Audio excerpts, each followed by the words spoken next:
Right as pints all round at the Red Tavern, as I'm finally back taking a look at one of the best Doctor Who Big Finish spin-offs of all time, being the one and only Infernal Investigators of Jago and Litefoot. It has been a very long time, and for those people who started watching this series many years ago, I do sincerely apologise. Basically, for those of you that do not know, a few years ago I started to review Jago and Litefoot from the very beginning, and it got to Series 2, and then I forgot to upload the videos after that. All I did have quite a lot of the box sets reviewed, so I decided to revisit the footage recently, and to be quite honest, I thought it would be ridiculous to upload it now because I virtually had absolutely no hair back then, and now I have all of this. So I decided to go back to Jago and Litefoot Series 3 and start off the marathon from where we left off, taking a look at another 4 Infernal Investigations, carrying on directly after Jago and Litefoot Series 2. So if you haven't already, I definitely recommend checking out the previous reviews in this series. Of course, I've taken a look at the Thames of Weng-Chiang, the Mahogany Murders, Jago and Litefoot Series 1 and Series 2. The previous series was of course a rather vampiric series and was very gothic in its approach. This series, however, is a little bit of a science fiction adventure. As per usual, we do have 4 separate adventures, however with an interlinking plot arc throughout. So this box set is of course available to be purchased on the Big Finish website. The physical CD set is £34.99 and the download is £29.99. It does go on sale on occasion, so keep an eye out. So if you've not seen the previous reviews in this series, basically I'm trying to get as many of you as possible into Jago and Litefoot because it is one of my personal favourite Doctor Who spin-offs of all time, and when I was feeling quite low a number of years ago, I did in fact always go to Jago and Litefoot to kind of make me smile on an evening. It will be something that provided a lot of entertainment, and I want to share that entertainment with you guys because it's an absolutely brilliant series and I'm incredibly excited to be revisiting it again. As a side note, I have noticed on the Big Finish website that in the Last Chance on CD section, currently under that, there is Jago and Litefoot Series 1 and Series 2, so I definitely recommend buying those before they sadly go out of print within the physical form. They will always be available to be purchased in download format. The series aren't going out of print just yet, so definitely pick up those first 2 series if you haven't already. So without further ado, let's venture back into Victorian London and take a look at some more brilliant adventures. The cover art for Jago and Litefoot Series 3 follows a rather green theme, featuring the underwater of the Thames at the very bottom, along with the silhouettes of the wet men from the opening story, along with various characters from this box set along the top. The third series kicks off with Dead Men's Tales, written by Justin Richards. So Dead Men's Tale basically takes off from where we left the series previously within Jago and Litefoot Series 2, as we rather excitingly get to see the reuniting of Leela with Jago and Litefoot. Of course, previously they did meet within Doctor Who itself, of course the brilliant episode The Tongues of Weng-Chiang, one of my personal favourite Doctor Who stories of all time, and it is great to see that relationship being almost rebirthed within this story. And it is a very bold approach to have a reference to Doctor Who within the third series of a spin-off, because normally when it comes to Doctor Who spin-offs, especially on Big Finish as of late, normally they have an anchor to the TV show that almost draws in the listeners. It is the attention grabber to try and get you to buy the series. However, with Jago and Litefoot from the very beginning, the main draw was Trevor Baxter and Christopher Benjamin. There was nothing really else to it. It was them, and they were the attention grabbers, and there was no other external references to Doctor Who itself. So it's great to see that has taken up until the very third series of this spin-off to in fact get a direct character from Doctor Who other than Jago and Litefoot themselves. Louise Jameson is brilliant as Leela, and it is great to see her back within this team. It is very obvious that she feels very at home within the Victorian London setting. She had a great relationship with Jago and Litefoot within the actual series, especially Litefoot. Of course, that brilliant scene where she went to his house for a meal, and we had that scene with her taking up the entire joint, and Litefoot also doing so in order to kind of make her feel more at home. And I think that that relationship has even more further blossoming throughout this series. Of course, she is in all 4 episodes and is a welcome extension to the Infernal Investigation team. Naturally, we do also see Lisa Bowman as Ellie Higson, as well as Conrad Asquith as Inspector Quick, popping up throughout all 4 of the stories throughout this series. The brilliant thing with Dead Men's Tale is that it embraces the location and period of Victorian London. It is one of those stories that basically you seep into. You put it on and you're instantly in the location, you're with the characters, and you are experiencing the story with them. And what not a perfect way to introduce the setting of Victorian London than through the alcoholic pubs within the area. So we do of course have the Red Tavern as per usual, which is pretty much Jago Litefoot's home turf when it comes to alcoholic beverages. And we do also have the introduction of another pub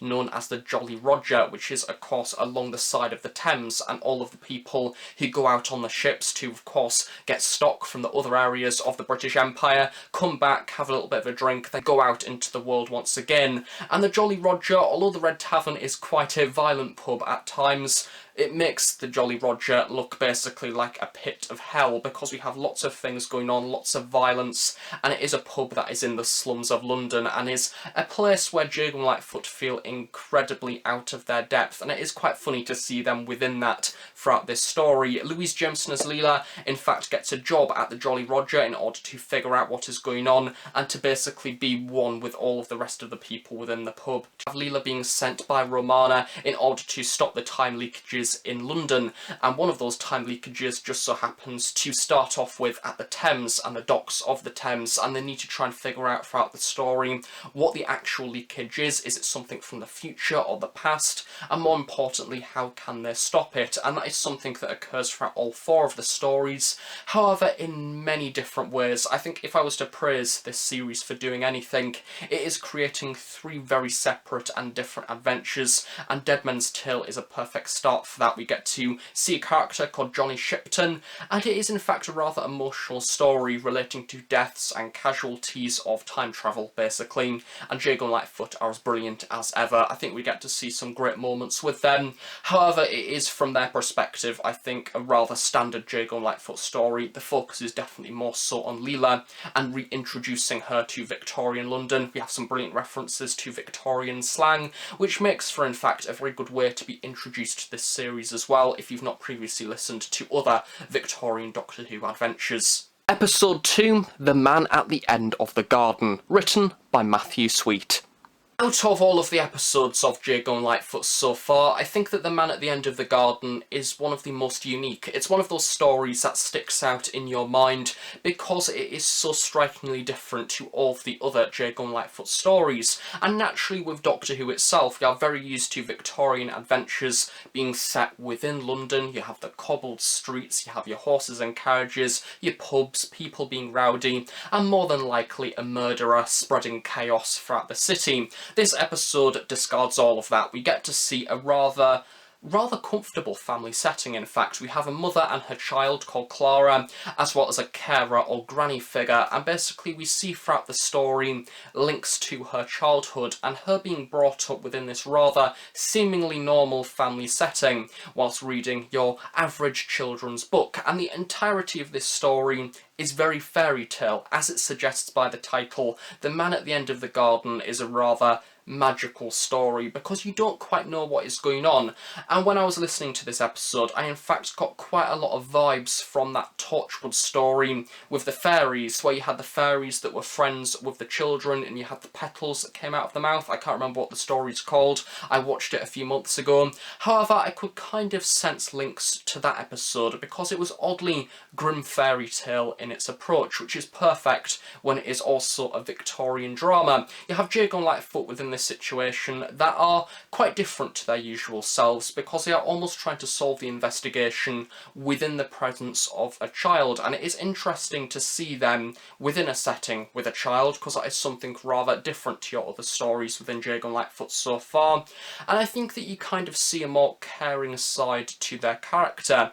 This time round Lisa Bowerman is in fact not that present as Ellie Higson. I don't even think she's in the story with the exception of a scene at the very beginning, and then you also have Louise Jameson in there as well, which I must admit we didn't really get to see much of her either. For the most part of the story she was off doing her own investigations, which I thought was a good way to approach the story, I suppose, because you get to see Jago Litefoot doing one thing and then Leela off doing another. She is once again getting used to that Victorian setting. However, I would have liked to see more of that. I would have liked to see her exploring a bit more and doing different things, but that said, it is quite difficult when the main focus of this story is rather personal to this specific specific garden, within a specific house, with this child. I think the entirety of the story, nothing feels quite right. You don't really know what is going on, and it is only until the final act of this episode where things start to kind of make sense. There is a lot of different plot points throughout this episode and lots of different clues, and it all comes together within the final act. It did in fact remind me very much of St. Arthur Conan Doyle's Sherlock book,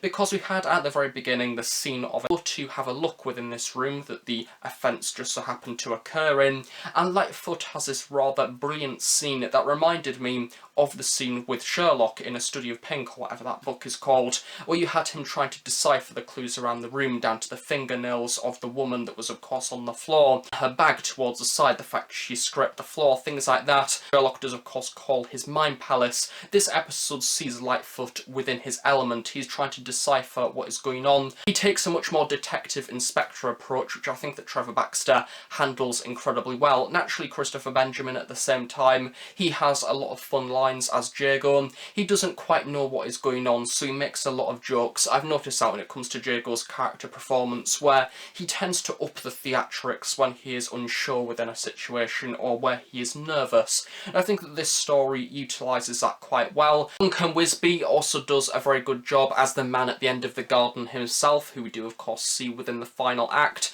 And something within this point of my re-listen of Jago Litefoot Series 3, I noticed that it is so easy to listen to Jago Litefoot. It's one of those box sets where I have now listened to this box set I think probably 3 times, maybe 4 times due to this re-listen, and each and every time I revisit it, it is so listenable, if that's a word. It's one of those box sets where, unlike maybe the 8th Doctor adventures in episodes such as Ravenous, where you've seen those twists and turns that have happened before, and you kind of know what to expect, and possibly because of that, your re-listening of the box set may be affected. It may not be as good the second time round. But the thing that I've noticed with Jago Litefoot, and it's applied to all 3 of the series so far, is individual little stories with little references to the plot arc of the series itself, with the exception of course of the 4th and final story. However, every episode feels fresh, no matter how many times you've listened to it, and regardless of the fact that I've not listened to Series 2, I would say probably for about 2 years by this point. However, instantly when I picked back up with the first episode of Series 3, it felt like no time had passed. You were back within the setting, back with these characters that you adore, that feel real and brilliant and funny, and it just naturally, you ooze back into the story because of how powerful the storytelling is. It is arguably one of the most welcoming of series that Big Finish produce. And I think that because of this story having such a unique approach, it may not be to people's tastes. I imagine that this is one of those stories that will not appeal to everyone because of how different that it is, and almost how detached it is from your usual Jago Litefoot story, so this one won't be for everyone. However, I found it considerably enjoyable. Next up we have Swan Song, written by John Dorney. Following on in a rather similar light to that of The Man at the End of the Garden, we have Swan Song as written by John Dorney. Now this episode is one that embraces the science fiction element that the series does have overall. Of course the previous series have either been a blend between the two or rather gothic in the case of Jago Litefoot Series 2, and it was nice to see John Dorney's name credit within Jago Litefoot. The episode is a great balance between Doctor Who sci-fi and the Victorian setting of Jago Litefoot. We get to see basically 2 main time periods being utilised throughout the story. We have a focus around the new Regency Theatre, which is of course a theatre that Henry Gordon Jago does own himself, and he gets to plan his own acts that he can put on there, and his life is starting to come together after the events of the Tongs of Weng Chiang, of course having the other theatre. This time round we have a fresh start, and I think that we notice the focus to the theatre within the later half of this story. Instead we have 2 different time periods as the main focus of the episode itself. We have Victorian London, and we have these scientists from the future in a laboratory who are doing experiments on time and time travel due to one of their sponsors requesting that. And basically this lab in the future is built on the site of the new Regency geographically. Of course the theatre is no more in modern times, and they're going back and looking at the perspective of Victorian London, seeing Jago Litefoot and seeing seeing them as ghosts. However, what they do not realise is Jago Litefoot are looking back at them and seeing them as ghosts from the future. So it is a brilliantly paranormal story, and I love the focus around Jago Litefoot and Leela for this episode. I think that all three of the characters are written so very well and are performed equally so very well. Litefoot gets some great moments throughout this story, especially when the portal opens and the scientists at the other side can in fact hear them and interact. And I love the way that the scientists from the future could have very easily been very patronising of these people from the past who don't know absolutely anything. However, George takes it upon himself to explain the situation, and he gets to show off his sheer intelligence in this story. Everything that he has learnt so far kind of comes to its head, and equally at the same time we have Jago. This episode relates very personally to him, and I'm not going to reveal one of the main twists of this story.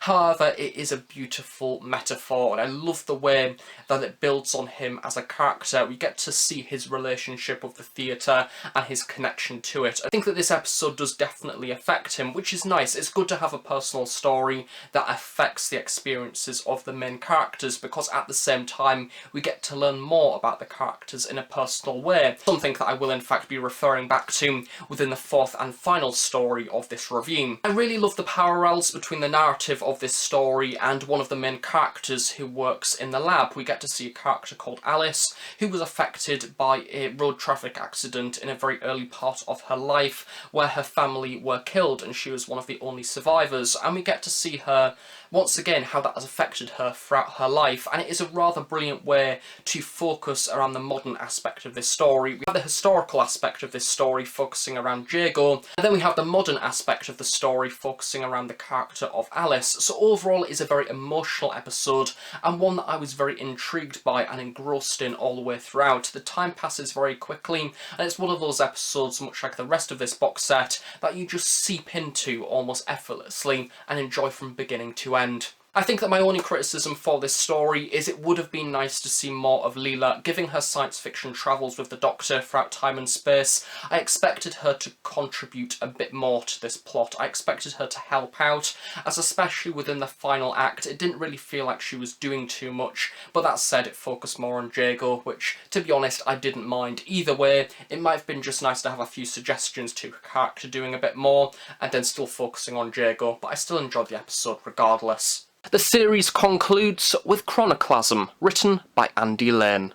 It is almost time to close the curtains of the new Regency once more, as here we have the fourth and final episode of the box set being Chroniclasm, as written by Andy Lane. And as per usual, this story has all of the traits that you would come to expect from Andy Lane's writing. A recurring thing from the previous series is, of course, Andy Lane has written all of the series finales, as well as writing Mahogany Murders, being the companion chronicle that started off Jago Litefoot's escapades in the audio drama format. And I think that Andy Lane understands Jago Litefoot inside and out, as this story instantly reintroduces all the characters that we've met so far. We have some brilliant lines from Ellie Higson, we have some great moments from Conrad Asquith, as well as Louise Jameson being of course a new character that he hasn't tackled before so far within this series, as opposed to the ending of series 2 of course. However, we have most notably some great moments with Jago and Litefoot. As I mentioned within the previous story, Swan focused personally to Jago.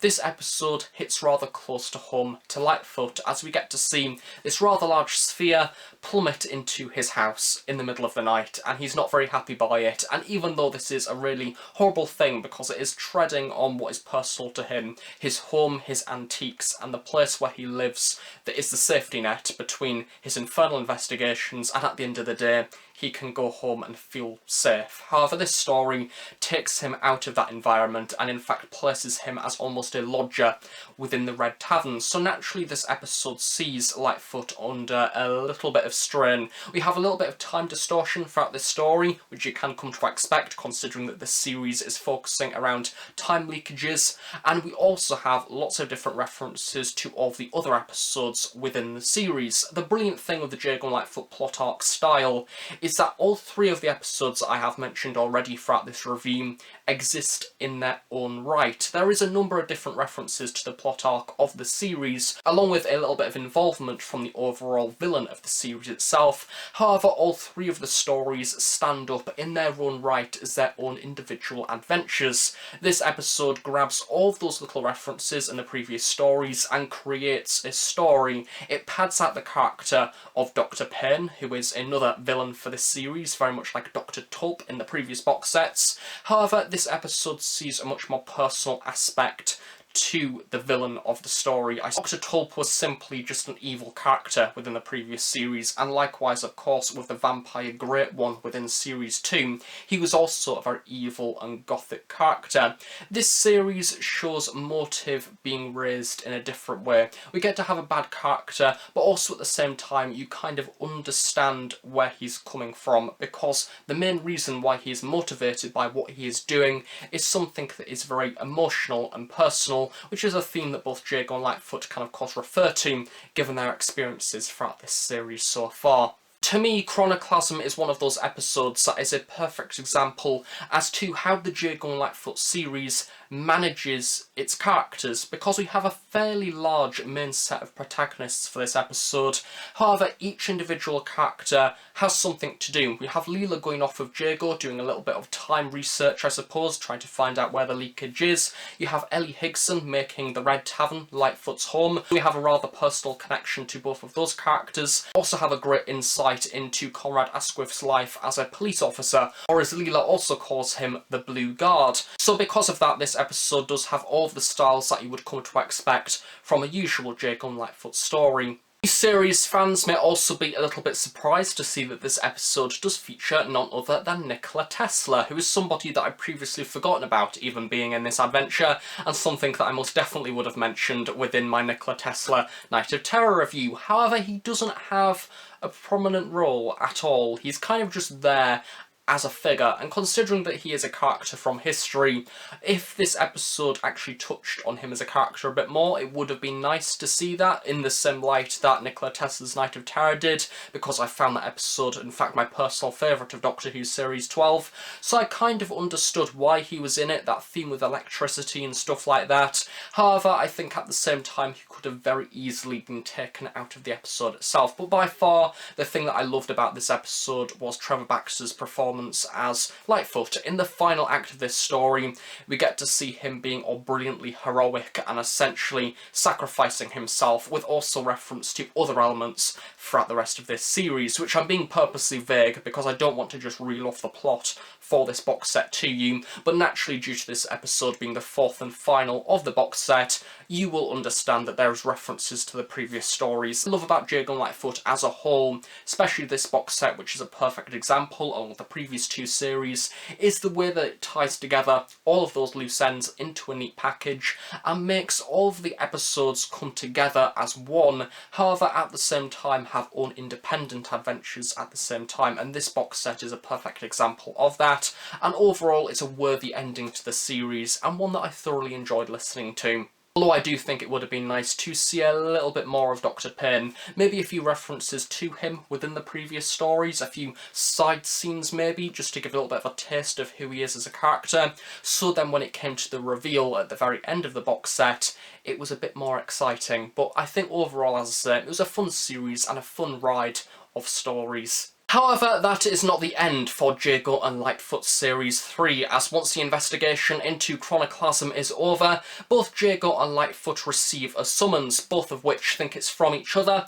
However, it leads them to a dark and mysterious alleyway, where they come face to face with Colin Baker, playing none other than Claudius Dark. But I guess we'll need to wait for Jago and Litefoot Series 4 to figure out where we go next. Colin Baker's in it. If Jago and Litefoot wasn't exciting enough, here we have Colin.